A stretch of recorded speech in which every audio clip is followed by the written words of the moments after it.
Our, our next presenter is a mother of four, an author, a farmer, and Illinois State lead for the National Farm to School Network, and is employed by the University of Illinois Extension. Our next presenter is Julia Govis. Julia. Thank you. Hello, Champaign. A good icebreaker. I'm one of the token out-of-towners that you mentioned. I'm actually from Chicago, so and I can say that because I'm not from Chicago. I'm from Champaign. So the title of my talk tonight is Food for Thought, or Save the World with Kids and Farm. Like you mentioned, I am the mother of four children, and now I have to hurry it up because we're talking about time. And the time that I'm about to talk about is the time that I didn't have to prepare for this tonight. And thank you so much, Katie and her husband, for bailing me out last night when I was sending slides in as I was in the middle of a grant. I have a problem with both space and time.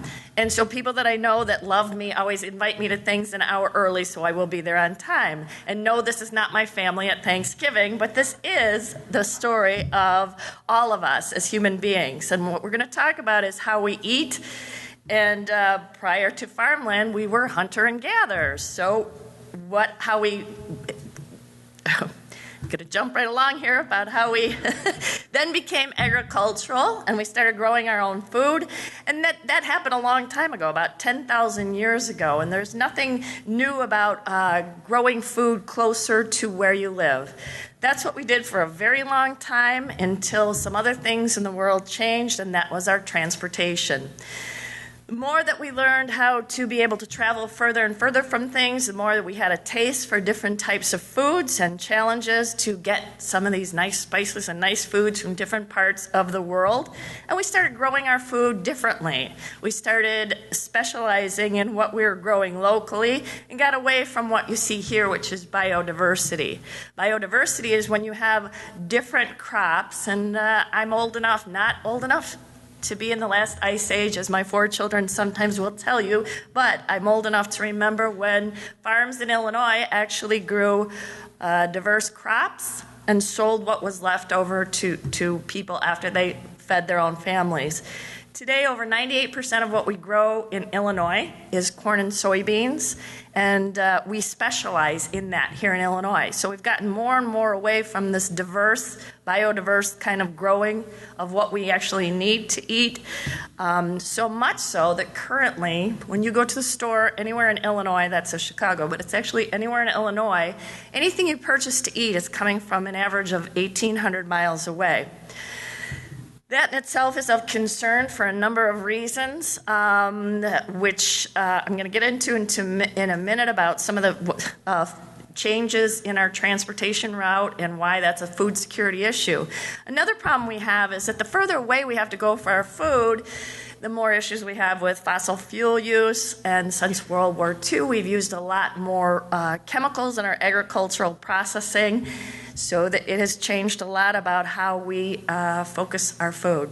Before going to the University of Illinois, I worked at the University of Chicago, and we did food shed mapping. And this is what you see here. This is food shed mapping. And what we did is we took a circle around major metropolis areas in Illinois, the Chicago food shed. So what we did is draw a big circle and then figure out how many people lived in that area, how much they needed to eat, and what it would take to grow that. Long story short, this gets me to why I am the Illinois Farm to School State Lead. I'm passionate about children not being exposed to major chemicals that are in our current agricultural system, and about children having the right kind of food that they need. So I am the state lead of Farm to School. What is Farm to School? It's a national organization. It exists in all 50 states right now. I'm the state lead or the contact person in Illinois, and I work with a large group. And actually next week we'll be in Burlington, Vermont with the rest of my colleagues to discuss what we're doing. And when we talk about Farm to School, it isn't about child labor. Although my children may argue that when they tell you, because I was a tough mom and I was a tough farm mom, and there was a lot of things that they had to do before they could go out. And one time I was kind of rough about it and just said, just get it done, break the frozen water buckets, get the animals fed, then you can go out. It builds character. At that one time, my daughter actually said, if I have to build any more more character, Mom, I'm going to have to develop another personality to contain it all. Farm to School is actually all about a lot of things. In a perfect world, it would be children going to farm field trips, farmers coming into classrooms to educate children about how food is grown. This is more like a concentration camp that my daughter would probably tell you that she grew up on our farm, but that's not true. Don't believe her. She can write a book, Mommy Dearest, later. This is actually some old photographs, and it kind of gives you an idea of how much children actually love getting their hands in the soil and growing food. And it's amazing how much, when children really do become engaged in how food is grown, how much more interested they become in preparing it or eating it. My own son, Casey, who's now 27, actually thought these things were really like from Nabisco that we called cucumber cookies.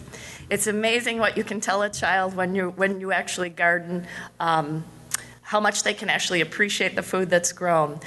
So I'm going to get into what's going on in the country right now, and it's through the world, and it is a resurgence of people who are interested in farming and gardening, not only to cut costs, but also to get fresh food, for taste, for elimination of chemicals, etc. So I'm asked now, what could you do, possibly, if you were interested in moving forward with this revolution? And one of the things is to pay attention to where your food comes from. If it's 1,800 miles away, people argue about what is local food? I hear that a lot, and that really interests me because my answer is always anything closer than what you bought before, basically, is local food. Coming up in October is the National Farm to School Month. You can go to our website at the U of I Extension. I'll tell you lots more about it. And if you want to become involved as students, we are looking for students in Illinois to step forward and take the lead in food day activities in Champaign. There'll be lots of help if you're interested with the Sustainable Ag and Research Education organization at the University of Illinois, and there are informational sheets at the back of the room. Thank you.